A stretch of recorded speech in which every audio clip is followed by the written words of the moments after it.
갈라디아서 마지막 장 6장 1절부터 마지막 절 18절까지입니다. 교독합니다. 형제들아, 사람이 만일 무슨 범죄한 일이 드러나거든 신령한 너희는 온유한 심령으로 거란 자를 바로잡고 내 자신을 돌아보아 너도 시험을 받을까 두려워하라.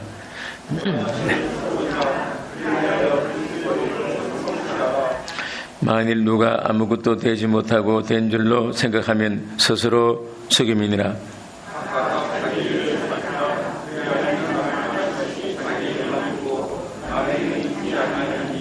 각각 자기의 짐을 질 것임이니라.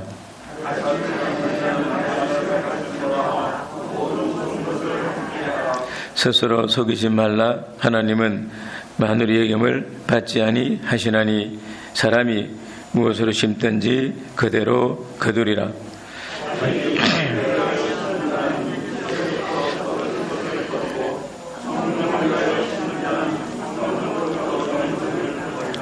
우리가 선을 행하되 낙심하지 말지니 피곤하지 아니하면 때가 이름에 거두리라.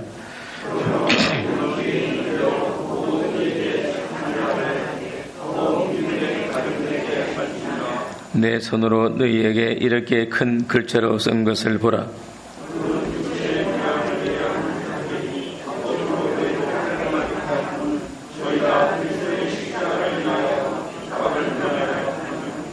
할례 받은 저희라도 스스로 율법은 지키지 아니하고 너희로 할례 받게 하려 하는 것은 너희의 육체로 자랑하려 함이니라.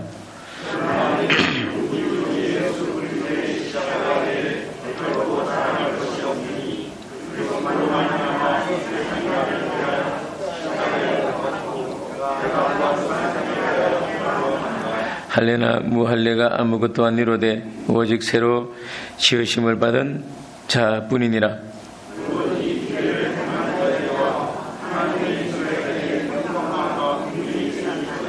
이후로는 누구든지 나를 괴롭게 말라. 내가 내 몸에서 예수의 흔적을 가졌노라. 형제들아, 우리 주 예수 그리스도의 은혜가 너희 심령에 있을지어다. 아멘. 오늘 말씀 내용은 크게 세 가지입니다. 하나는 그리스도의 법을 완성하라. 1절부터 5절까지고, 두 번째는 심은 대로 거둔다. 6절부터 10절까지입니다. 세 번째는 십자가의 길을 걸어가라. 11절부터 18절까지입니다. 첫째가 그리스도의 법을 완성하라는 것인데 1절 보겠습니다. 형제들아, 사람이 만일 무슨 범죄한 일이 드러나거든 신령한 너희는 온유한 심령으로 그러한 자를 바로잡고 내 자신을 돌아보아 너도 시험을 받을까 두려워하라. 우리가 살아갈 때, 특히 믿음 생활할 때 죄를 짓는 사람이나 또는 시험에 들어가지고 잘못된 길로 나가는 사람을 우리가 보게 됩니다. 그럴 때 되게 정죄하기 쉽고 멸시하기가 쉽습니다. 그런데 그런 걸 보고 정죄하거나 멸시하지 말라는 겁니다. 도리어 온유한 심령으로 불쌍히 일하고 말씀합니다. 그런 가운데 그 사람 바로 세워나갈 때 하나님이 아주 기뻐하는 겁니다. 중요한 것은 소문내지 않는 겁니다. 우리 형제의 잘못 또 시험에 든 게 있으면은 나만 알고 기도해 주는 게 좋습니다. 그걸 말해 놓으면은 사람 퍼지게 되어 있어요. 그냥 인격을 생각하고 내가 만약 그런 위치에 있다면은 어떻게 될 것인가, 소문하면 어떻게 될 것인가 생각하고 소문내지 말고 불러다가 충고하는 겁니다. 자기가 충고하는 거예요. 또 우리가 그런 자를 볼 때 나는 부족함이 없는가? 나는 잘못이 없는가? 나는 시험 들지 않는가? 나는 범죄하지 않는가? 자기를 돌아볼 기회로 삼으라는 겁니다. 그러면은 아, 저 사람이 실수해서 이렇게 했겠구나. 나도 그럴 수가 있다. 나는 그보다 더 큰 잘못도 있다 하고 자기를 돌아보는 기회가 되는 겁니다. 사실 우리가 돌이켜보면은 형제가 짓는 잘못들 대개 우리도 같이 짓습니다. 그건 드러나는 것이 우리는 드러나지 않을 뿐인데 그걸 알고 내 속에도 그런 요소가 있는 줄 알고 나는 그런 심 받지 않을까 하고 더 자기를 낮추고 또 죄를 두려워하는 그런 자리에 들어가야 당연한 겁니다. 사람은 누구나 시험받을 가능성이 있고 또 하나님 복이 없다면 대개 범죄 자리에 빠지게 마련이에요. 2절 봅시다. 너희가 짐을 서로 지라 그리하여 그리스도의 법을 성취하라. 짐을 서로 지라는 것은 책임을 서로 지라는 겁니다. 책임. 어떤 사람이 죄지었다. 무거운 짐진 것입니다. 죄지으면 믿는 사람이 죄지었으니까 그것도 괴로운 거예요. 알고도 지었으니까 모르질 수도 있는 것인데 짐이 무거워서입니다. 그걸 책망하지 말고 그 사람 책임으로는 여기지 말고 나에게 좀 책임이 있다고 얘기를 하는 겁니다. 형제니까요. 그리고 책임지고 그 무거운 짐을 좀 덜어주라는 겁니다. 자체가 무거우니까 어려움 당하니까 그걸 덜어주는 게 뭔가 기도해 주는 겁니다. 덜어주는 거예요. 하나님 보시기에 얼마나 기뻐하시겠어요. 대개는 판단하고 정죄하는데 정죄 안 하고 나도 그런 자리에 빠지면 어떻게 하겠는가 생각해 보고 기도해 주는 것, 짐을 덜어주는 것, 이거 하나님이 기뻐하는 겁니다. 이게 보면은 2절 하반절에 보면은 그리하여 그리스도의 법을 성취하라 그렇게 말합니다. 그리스도의 법, 그리스도의 법은 뭔가? 그리스도의 법은 사랑의 법입니다. 사랑의 법. 그러니까 어떤 문제가 생겼을 때 남에게 전가하든지 책임을 남한테 전가한다든지 또는 그 사람을 멸시한다든지 소문낸다든지 하는 것은 그것은 우리가 일생생활에 흔히 그런 걸 보게 되고 듣게 됩니다. 사실은 마귀법이에요. 누가 잘못했다 그러면은 손가락질하고 판단하고 정죄하는 것 세상이 하는 것입니다. 또 마귀가 하는 거예요. 미움을 하는 것이니까. 그러면은 불신과 다툼이 일어납니다. 그래서 형제 잘못 볼 때 내가 책임을 지는 건 뭔가? 그게 바로 그리스도의 법이요 하나님의 의를 이루어 나가는 일인 겁니다. 그래서 문제가 생겼을 때 내가 잘못해서 이렇게 되었다 책망하는 것보다는 내가 좀 옆에 서면서 바로 인도하지를 못했구나, 내가 좀 어떻게 되는 걸 내가 좀 느꼈는데 건면하지 못했구나, 내가 무관심했구나, 책임을 같이 지면은 하나님이 보실 때 아주 기쁜 것입니다. 다 하나님 자녀들인데 그래 건면하고 마음 가지니까 하나님 기뻐하시는 것입니다. 우리는 항상 마음을 하는 게 도움이 됩니다. 사람의 두점을 하나님 게 두라는 것입니다. 어떻게 생각하실까? 그게 중요한 것입니다. 에덴 동산에서 하와가 따먹고 남편이 줘가지고 따먹었어요. 하나님이 물으니까 서로 책임을 전가하는 겁니다. 쟤 줘가지고 내 따먹었다 그랬어요. 너무 좋으니까 내 뼈 중에 뼈, 살 중에 살이라고 해놓고는 죄 짓고 난 후에는 하나님 주신 저 여야가 줘서 먹었다 그래서 하나님 주신 여야, 또 하와에게 물었더니 뱀이 깨물어 먹었다, 전부 책임을 전가했어요. 형제가 잘못했을 때 왜 우리가 나도 책임을 좀 져주는 게 좋은가? 예수님은 참 우리와 상관이 없어요. 우린 죄인이고 그분은 하나님 아들이고 의로운 분이십니다. 그런데 예수님은 죄가 없으면서도 우리 죄의 책임을 주님이 지고 십자가 졌어요.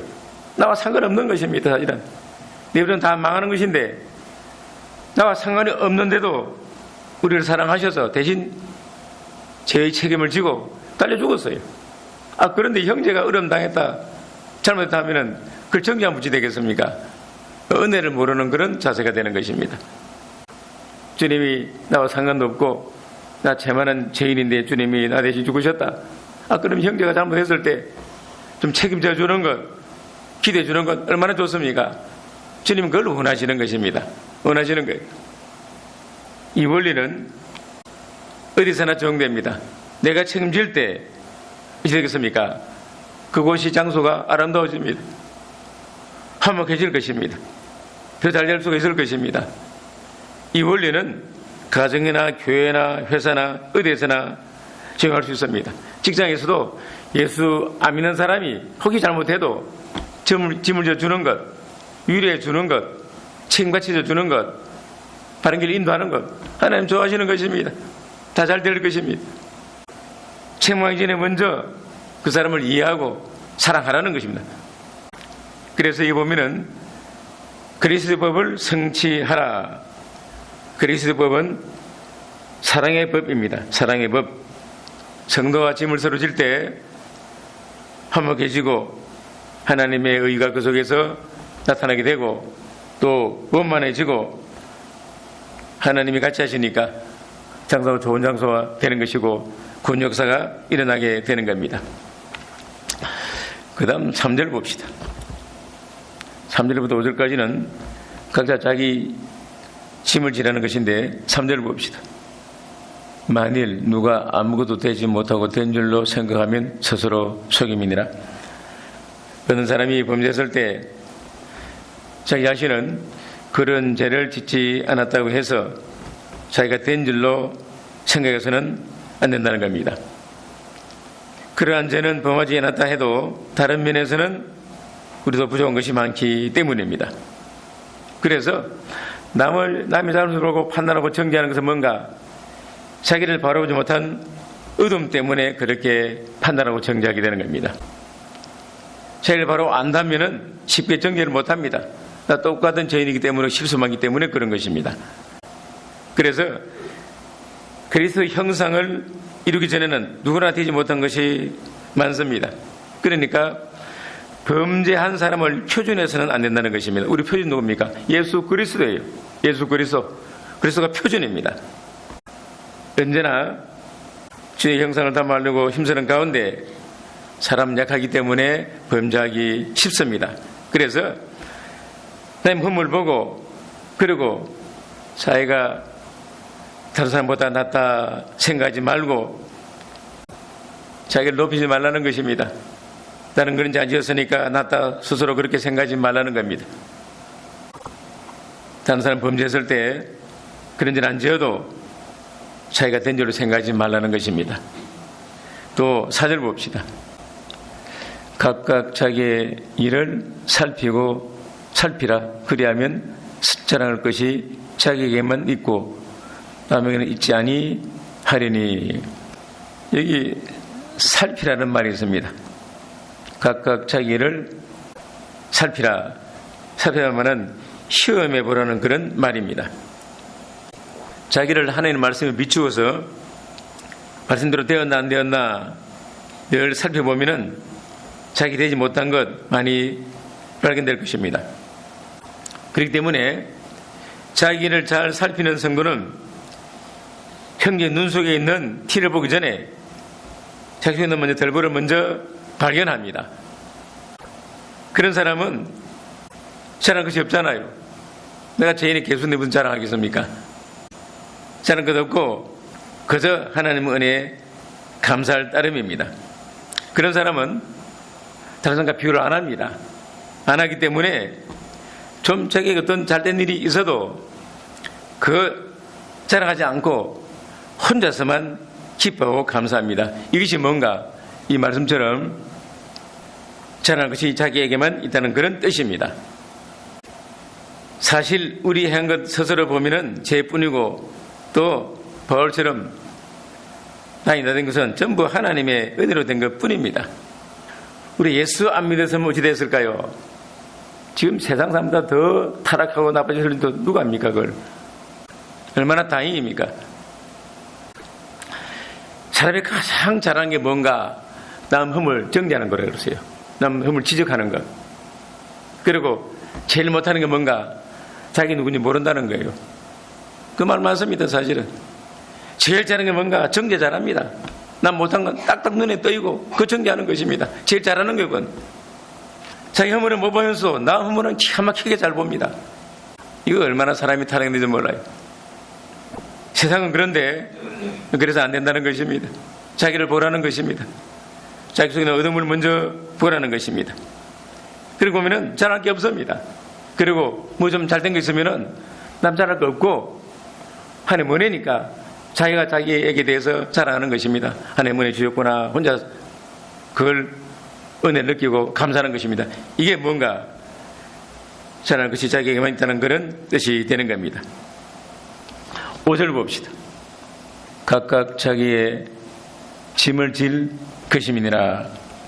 서로 짐을 져주는 건 좋은데 2절에 나와 있습니다. 그런데 자기 짐을 자기가 지도록 하라는 것입니다. 그런데 자기 힘은 안 지고 남이 도와주기만 기대하는 것은 옳지가 않다는 겁니다. 언제나 자기 책임 다 하면서 남의 짐을 져주는 게 이게 바르다는 것입니다. 자기 일도 못하면서 남 도와주기도 그것도 잘못입니다. 자기 일부터 먼저 하고 그리고 남을 도와주려는 겁니다. 이게 뭔가 그리스도의 법, 사랑의 법이라고 하는 겁니다. 완성해 나가야 되는 것입니다. 1절부터 5절까지가 그리스도를 완성하라는 그런 내용의 말씀입니다. 두 번째는 심은 대로 거둔다는 말씀입니다. 6절부터 10절까지입니다. 6절 보겠습니다. 가르침을 받는 자는 말씀을 가르치는 자와 모든 좋은 것을 함께하라. 성도는 가르침을 받는 그 위치인데, 그래서 말씀을 가르치는 하나님의 종, 웬만한 교육자에게 물질면으로 대접을 하라는 겁니다. 가르침 받았으면은 대입하는 것이 마땅하고 또 신뢰한 것을 받았기 때문에 물질로 보답하는 것이 당연하다고 하는 겁니다. 왜 바울이 이 말씀을 썼는가 하면은 이 바울 당시에도 이 교회가 교육자에 대해서 물질로 살해하는 일이 상당히 각박하고 했던 것 같습니다. 초대교회 시대이기 때문에 잘 모르는 것입니다.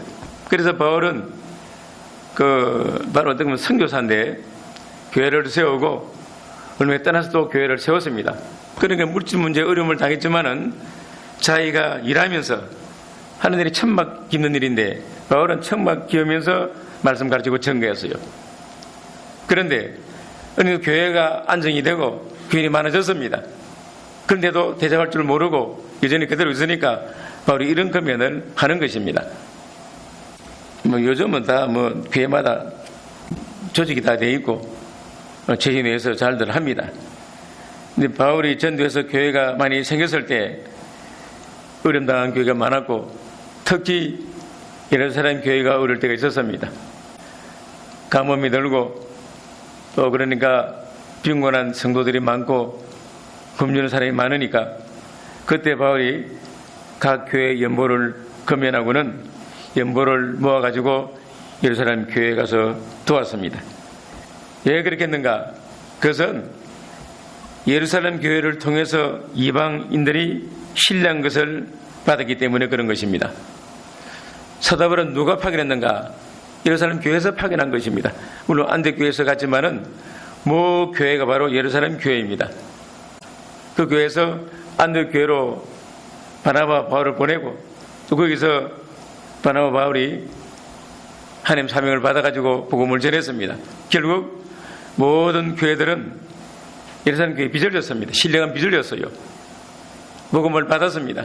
그렇기 때문에 예루살렘 교회가 어려울 때 물질로 공개하는 것, 빚을 갚는 것이라고 바울은 말했습니다. 로마 15장 27절을 봅시다.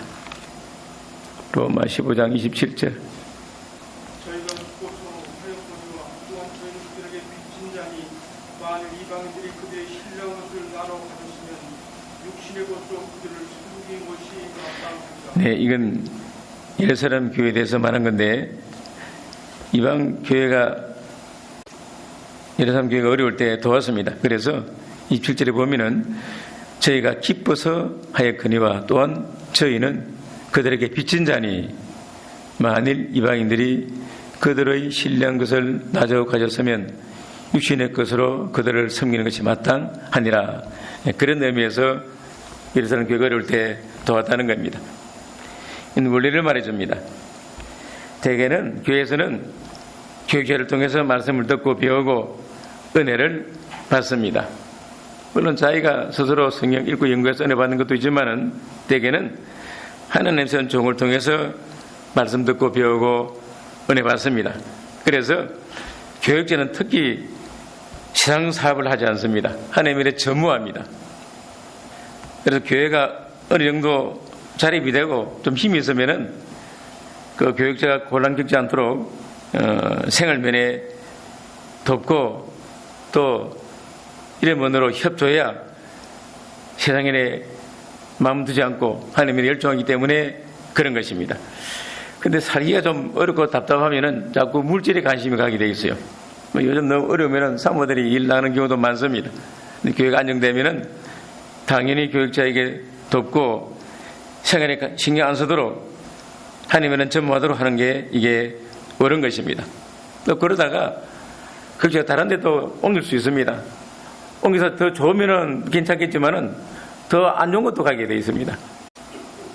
그럼 거기서 또 고생도 해야 돼요. 내가 처부르고 있을 때 처음은 좀 어려웠어요. 그게 좀 나아졌는데 집사람들이 해결을 잘 모르니까 시골 사람이 뭐 알겠어요? 그저 조금만 주는 거예요. 조금만. 그런데 그 어떻게 좀 사람이 올려라고 내가 어떻게 말하겠어? 중재물이 못 깎는데 그만 한 3년 정도 참았는데 그 회계 옛날 명륜교에서 회계하던 그 집사님이 목사님이 되기 때문에 회계 잘 알아요. 너희 시찰하면서 계획작물을 보더니 돈이 많이 있는데 왜 사람이 이렇게 작게 주냐 그랬어요. 그러니까 한다는 말이 그 말도 맞아요. 좀 이따 계획 좀 크게 좀 지어야죠. 돈 모은다는 거예요. 그러지 말고 당장 더 하라고. 이게 모자란다고. 다른 게 비교하면 작다고. 그래가지고 100% 올렸어. 100%. 그 다음 물어보길래 얼마 올랐다 그랬더니 또 그 회계 집사를 불러다가 또 올리라고 그랬어요. 200% 올리니까 조금 살만해졌어요. 200% 올라가니까 작았다는 거예요. 200% 올리니까 집사람이 얼굴이 씩 웃어요. 좋아가지고. 한 달 딱 지냈는데 영조 개척교회 그가 있고 울산에 교회가 기성교회 있는데 둘 중에 택가라고 그랬어요. 양하는 거 개척하겠습니다. 그래서 갔더니 또 확 떨어졌어요. 또 밑바닥이 시작했어요. 그런 경우 있으니까 내가 이렇게 말하는 거예요. 그 교회에서 사역에 맞도록 둬야 맞다는 것입니다. 개척교회 두 개 했더니 돈이 하나도 안 남았어요. 쳐버리게 한다고 해서 땅도 내 돈과 다 사고 집도 대충 다 지어버리기 때문에 하나도 없는데 또 개척에 갔더니 아무것도 없고 또 월급 딱 떨어졌어요. 그런데 하나님이 필요한 데 다 주셨어요. 문제는 그 교회 사정에 맞도록 도우라는 겁니다. 인색하지 말라는 거예요. 교육자가 하나님의 열중 내도록 그렇게 하라는 것입니다. 또 교육전도 많이 받으면 또 미안해요. 내가 이렇게 받는데 이렇게 받을 만큼 일하느냐 따져보지 않겠어요? 많이 근데 사실은 고민해요. 어떻게 보면은. 그렇기 때문에 우리가 할 일은 하면 됩니다. 7절을 보겠습니다. 스스로 속이지 말라. 하나님은 만물의 여김을 받지 아니하시나니 사람이 무엇으로 심든지 그대로 거두리라. 6절 말씀 이어가지고 교육자를 물질로 대접하는 문제에 대해서 언급합니다. 교육자를 물질로 대접하지 않는 것은 믿음 서지 않는 것이고 그러므로 하나님 축복을 받지 못한다고 그렇게 말씀합니다. 또 스스로 속이는 것이 된다고 말씀합니다. 왜 그런가? 그런 사람은 하나님의 말씀을 가르치는 자가 얼마나 자기에게 귀중한 일을 하고 있는지 모르는 까닭에 그런 것입니다. 보통 교육자가 목적이 하나입니다. 교인들 믿음이 자라나고 잘 되는 거예요. 교인들이 믿음이 자라는 거 제일 좋은 것이고 또 뭐 하다가 일 잘 됐다 그러면 기쁜 거예요. 자기가 일만큼 기쁜 거예요. 그건 교육자를 해봐야 알아요. 그건 다 가난하게 살면 좋겠어요. 그게 잘 되었다, 좋은 직장 얻었다, 성공했다 하면 기쁜 겁니다. 기쁜 거예요. 믿음 자라는 거 기쁜 것입니다. 기쁜 거예요. 근데 그런 거 잘 모르니까 소리하기 쉬운데 여기 보면은 하나님의 세운 종을 마누르 이긴다는 것은 조롱하는 것을 의미합니다. 하나님의 사역자를 조롱하는 것은 마누르 이기는 것은 곧 그를 세운 하나님을 마누리는 것이라고 말씀을 하는 겁니다. 그래서 무엇으로 심든지 그대로 거둘 것이라고 말씀했습니다. 이건 앞에서 계속된 것인데 교역자에 대해서 심은 대로 건도하는 그런 뜻입니다. 그래서 하나님 일꾼을 위하여 물질을 사용하는 것 헛되지 않고 반드시 하나님 앞에서 갚음이 된다는 그런 말입니다. 그러니까 교역자 돕는 것도 주의를 돕는 것입니다. 그렇게 되어 있어요. 사실 교역자가 없으면 교회가 못 섭니다. 말씀 가르쳐 서지 않습니까? 잘하나 잘못하나 교역자에서야 교회가 이루어집니다. 사람이 중요한 거예요. 그래서 하나님이 세우기 때문에 바르게 하라는 것입니다. 그래서 주님의 일을 위해서 물질 바치는 것은 그걸 씨를 심는 것으로 비유했습니다. 많이 심으면 많이 나고 적게 심으면 적게 나는 것인데 이것이 사도 바울의 사상인 겁니다. 이건 고린도후서 9장 6절 또 9장 10절 11절에 잘 기록되어 있습니다. 심은 대로 하나님이 거둔다고 그랬습니다. 심은 대로 거둔다고 그랬어요. 양식을 주고 또 모자랄 것도 다 준다고 그렇게 말씀한 것입니다. 뿌린 대로 거둔다고 말씀한 것입니다. 성도가 교육자를 진실한 마음으로 사랑하고 특히 기도로 도와주는 것 중요합니다. 내가 사는 것입니다. 물질 대접하고 허물 있을 때도 사랑으로 가려주는 것, 이것이 대접이고 하나님 대접이 되는 것입니다. 하나님 쪽은 누가 관리합니까? 하나님이 관리해요. 김성관 목사님 그랬어요. 성도 잘못하면은 회초리 맞는데 목사님은 김성관 목사님 목사니까 목사 잘못하면은 야구방맹이 만다요. 그랬어요. 야구방맹이. 그래서 내가 그도 서로 웃었습니다. 그런데 그럴 같아요? 안 그럴 같아요? 야구방맹이 맞는 것입니다. 아시겠어요?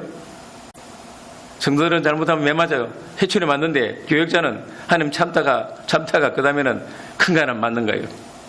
그러니까 그걸 알고 우리가 기대해주고 기도하고 우리를 돕는 것은 돕고 또 협조하고 사랑을 나누고 교회를 세워나가라는 것입니다. 그런 뜻입니다. 8절을 봅시다. 자기와 육체를 위하여 심는 자는 육체로부터 썩어진 것을 거두고 성령을 위하여 심는 자는 성령으로부터 영생을 거두리라. 육체를 위하여 심는 자, 육신과 세상을 위하여 일하는 자를 말하는 겁니다. 그래 결과는 뭔가? 썩어진 것을 거둘 수밖에 없는 것입니다. 왜 그런가? 잠시 후에는 이 세상도 지나가고 정욕도 다 지나가며 다 지나가 버려요. 없어지는 것입니다. 썩고 마는 거예요.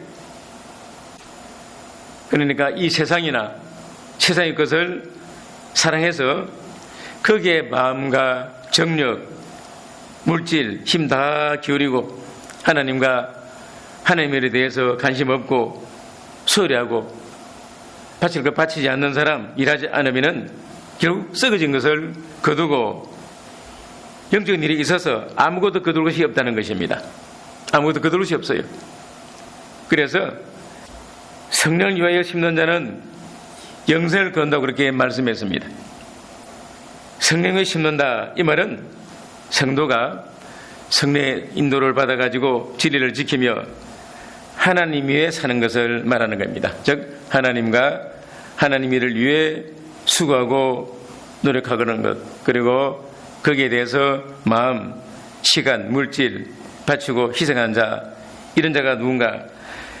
성령 위에서 심는 자라고 표현했어요. 이렇게 성령 위에서 심어놓으면 반드시 영생을 거둡니다. 영생 건도한 뜻이 뭔가? 두 가지입니다. 하나는 성도의 중생한 영혼이 자라나는 것을 말합니다. 영생을 거두는 거예요.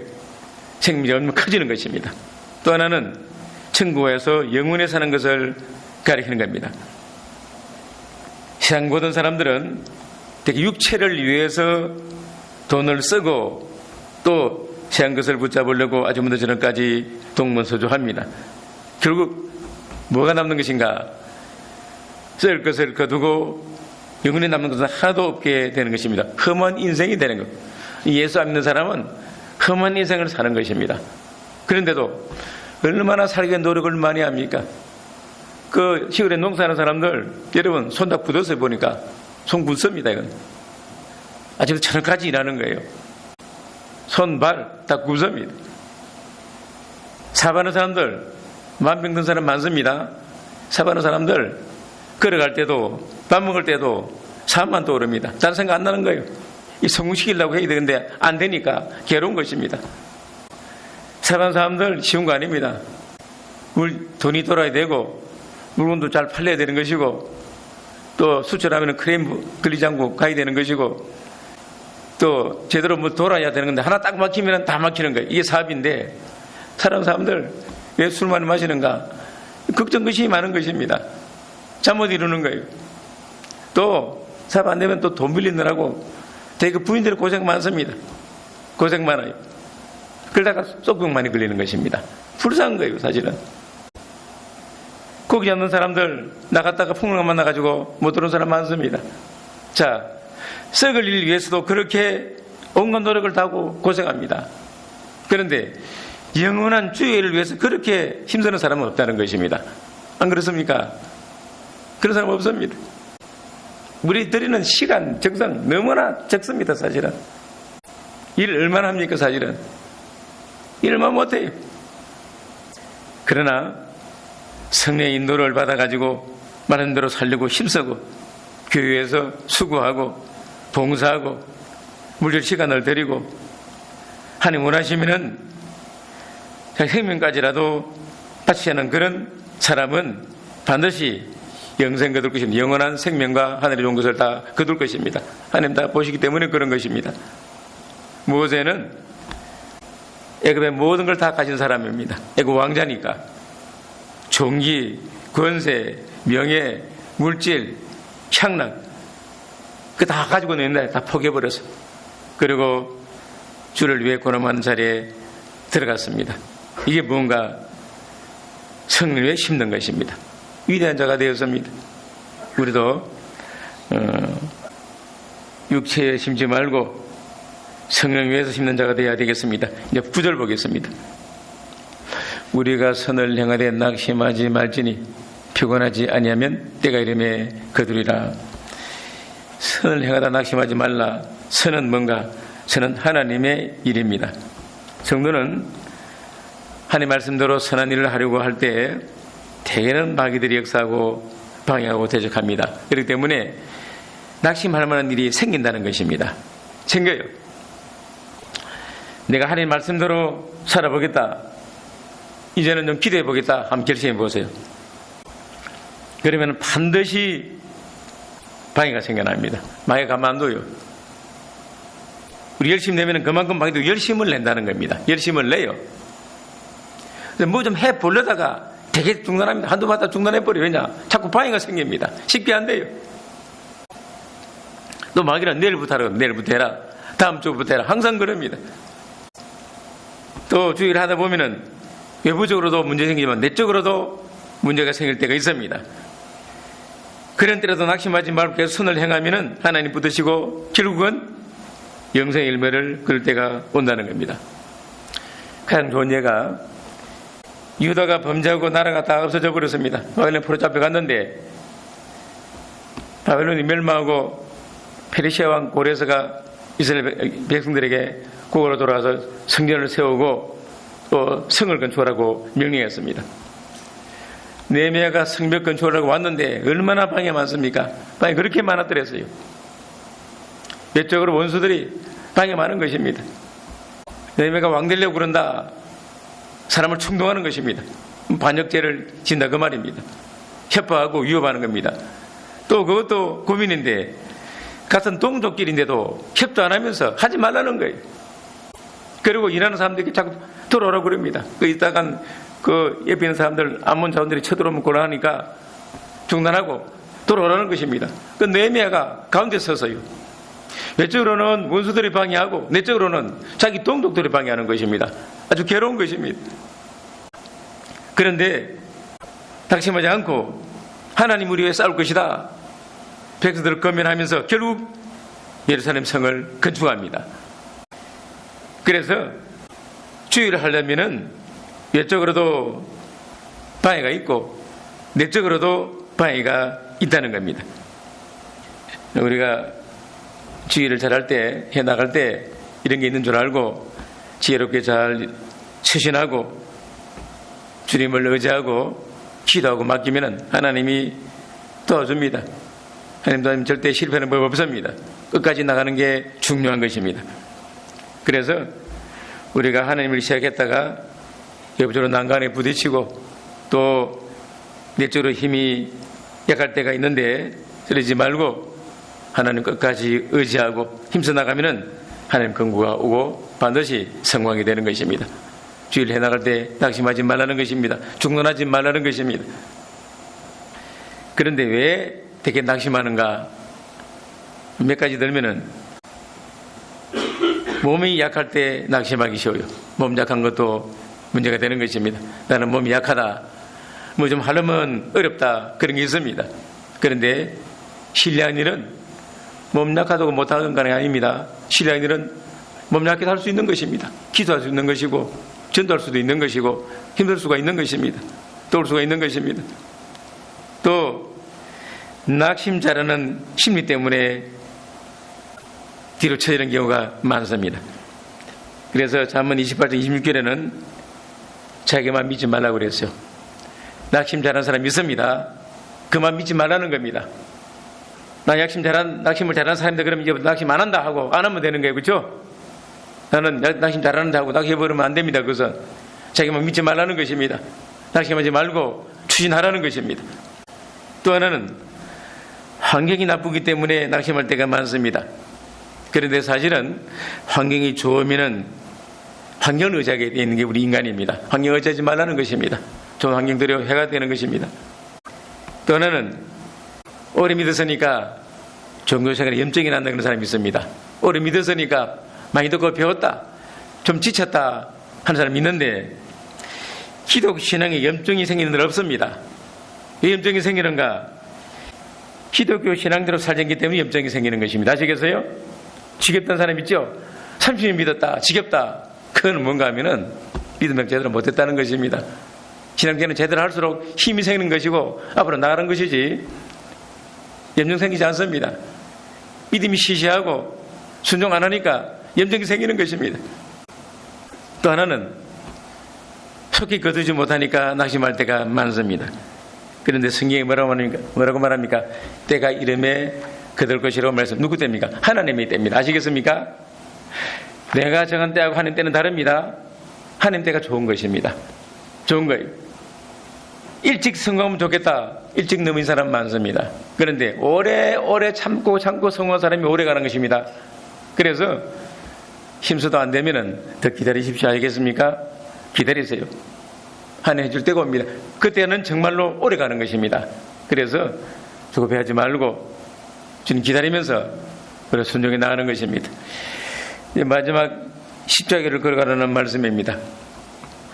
11절부터 18절까지인데 11절 보겠습니다.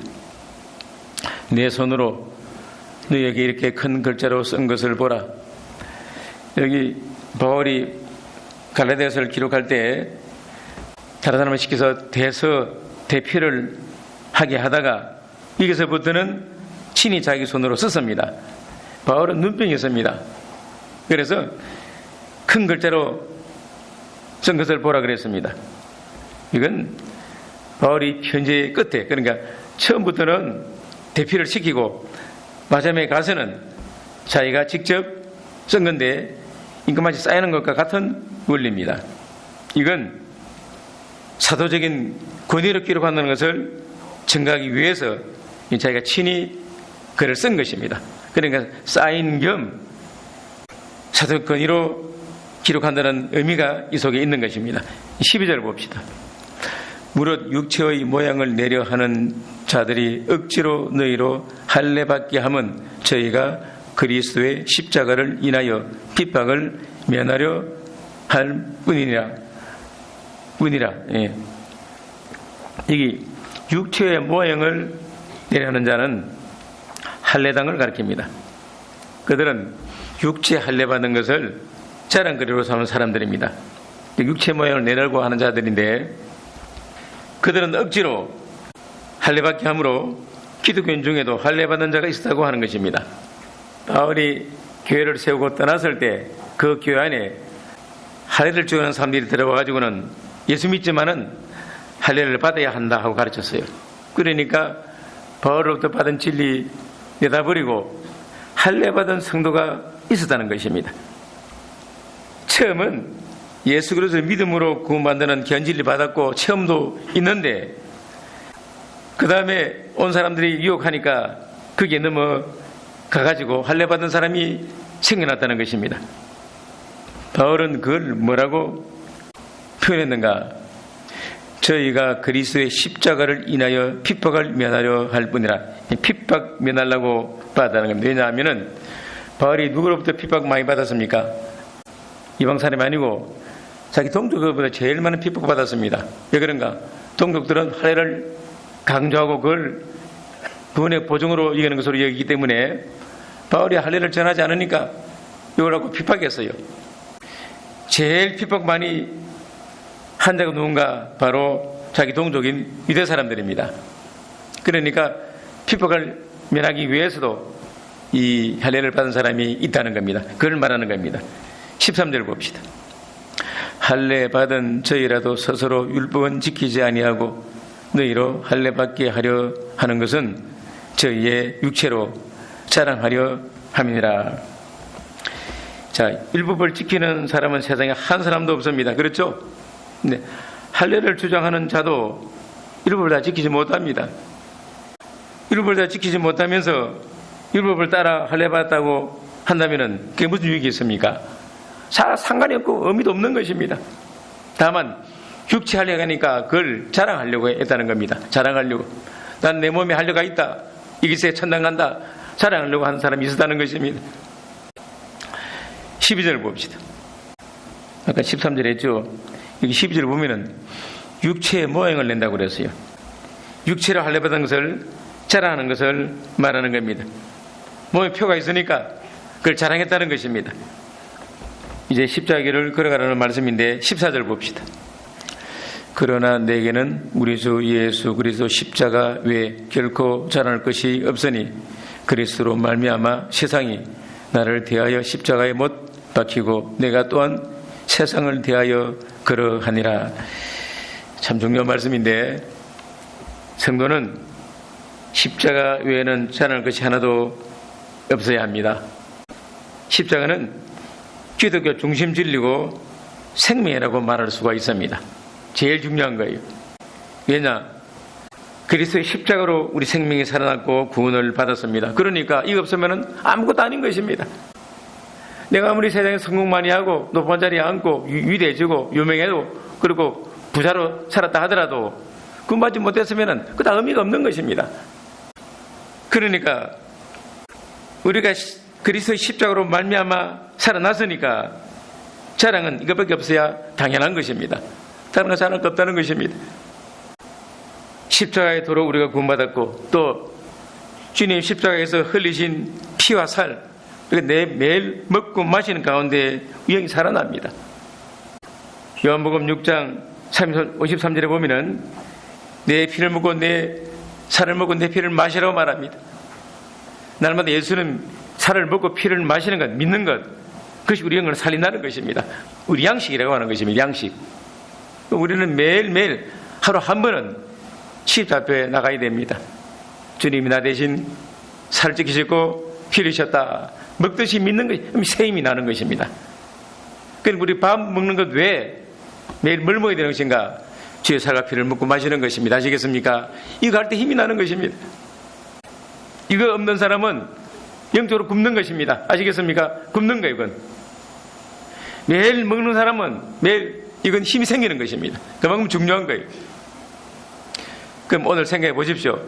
매일 한 번의 십자가 앞에서 나가서 나 위에 찢기신 살과 피를 먹듯이 믿습니까? 찢기신 살을 믿고 피를 흘리신 피를 믿습니까? 여러분 이거 스스로 응답해 보세요. 이거 아는 사람은 맨날 영으로 굶는 사람입니다. 굶는 사람이 쫄쫄 굶는 사람. 이걸 믿는 사람이 영으로 먹고 마시는 것입니다. 힘이 생기는 거예요. 이거 하면은 힘이 생깁니다. 감동이 생기는 것입니다.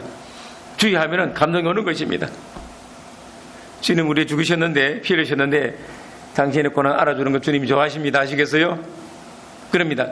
그래, 내가 너를 위해서 십자가에서 내가 달려서 살이 찢기고 피 흘렸다. 그렇게 말씀하는 것입니다. 얼마나 감동됩니까? 참 성도는 세상을 십자가에 못 박는 사람입니다. 이유가 뭔가? 십자가에 달린 예수만 사랑하고 십자가의 도만 생명으로 삼고 십자가의 진리대로만 걸어가고 세상과 타협하지 않으니까 이 우리 성도는 세상을 십자가에 못 박아버린 것입니다.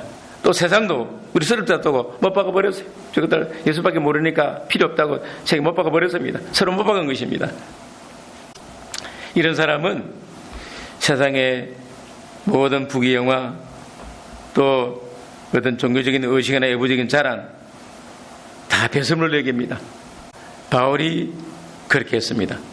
바울이 요즘 말하면은 최고 학부 대학을 나온 사람이고 국회의원이고 또 유명한 사람이에요. 율법이 흠이 없는 사람인데 예수님을 보니까 다 쓸모없어졌습니다. 배설물 얘기했다고 그렇게 말하는 것입니다. 다 배설물 얘기했어요. 그러고 보니까 자유한 것입니다. 영적으로 자유했어요. 그전에 메인 것도 많았는데 다 십자가 못 박아버리니까 자유한 것입니다. 기쁨이 충만했어요. 사도뿐만 아니라 12사도들이 전부 다 그랬습니다. 증거가 뭡니까? 순교였어. 순교가 뭔가? 그것이 세상을 십자가에 못 박은 것입니다. 주님의 다 자신을 희생한 것, 그 십자가에 못 박은 것입니다. 15절 봅시다.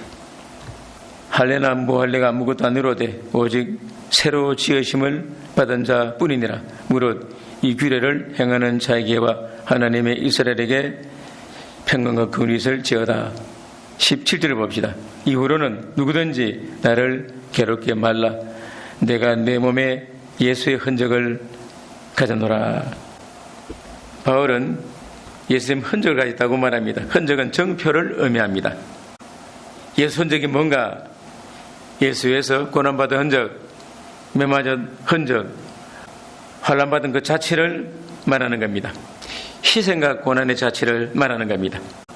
예수 위에서 이런 흔적을 받았기 때문에 예수님 흔적이라고 말하는 겁니다. 하늘나라 가면은 하나님이 이 흔적을 보고 상급을 준다는 것입니다. 상급을 준다 그래요. 바울은 감옥에서 빌립보 감옥에서 매 실컷 맞았지요. 그거 다 상급입니다. 그 채찍이 얼마나 아픈 줄 알아요? 채찍 끝에 가죽 끝에 쇠붙이가 달려가지고 치면은 그 쇠붙이가 파버려요 사람을. 그러니까 기절하는 것입니다. 기절. 우리 양 같은 거 보면은 몇 대 맞고 기절하잖아요. 사실 그거는 그 회초리 끝에 그러니까 그 쇠 가죽 그 끝에 나비나 쇠붙이가 없는 건데 그 없는 것도 맞아도 쓰러지잖아요. 몇 대 맞으면은. 그런데 옛날 로마 시대 채찍은 그 끝에 가죽 그 굿줄 끝에 쇠붙이를 달아가지고 그 파버리는 것입니다. 딱 치면은 그대로 파버려요. 그러니까 기절하는 것입니다. 그걸 그렇게 많이 맞았다는 겁니다. 루스드라에서는 돌에 맞아서 묻혀버렸어요. 전부 상처입니다. 그건. 그러니까 바울은 고백합니다. 날 위해 의의 밀원에 예비해 있다. 그렇게 자신한 것입니다. 여러분 주님 위해서 상처가 좀 있습니까? 흔적. 매 맞은 흔적. 요즘 매 안 맞죠? 그렇죠? 그럼 욕 먹은 흔적 있습니까? 욕 좀 들어봤다. 수고했다. 뭐 손해봤다. 물질 손해 많이 봤다. 영적으로 모독받았다. 그거 다 상처입니다. 마음의 상처고 또 육체적으로 받았으면 육체의 흔적입니다. 그게 영광스러운 것입니다. 바울은 여기 뭐라고 말합니까? 이후로는 누구든지 나를 괴롭게 말라. 할례 같은 거 가지고 괴롭히지 말라는 것입니다. 진리 따라가라는 것입니다. 내가 내 몸에 예수의 흔적을 가져노라. 이 부러운 것입니다. 우리도 여러분 예수 믿는 지 다 오래됐죠. 내 마음과 몸에 예수 흔적이 있는가? 주님 믿다가 받은 흔적이 있는가? 이거라도 들어먹은 것, 상처받은 것, 혹시 매 맞은 것, 물질 손해본 것, 인격 모독받은 것 한번 생각해 볼 수 있는가 없는가? 있는 게 뭡니까? 바로 상급입니다. 저에 가면은 주님이 그걸 보시고 상을 주는 겁니다. 우리가 아마 이 상을 좀 받도록 힘써야 되겠습니다. 여러분 기도합시다.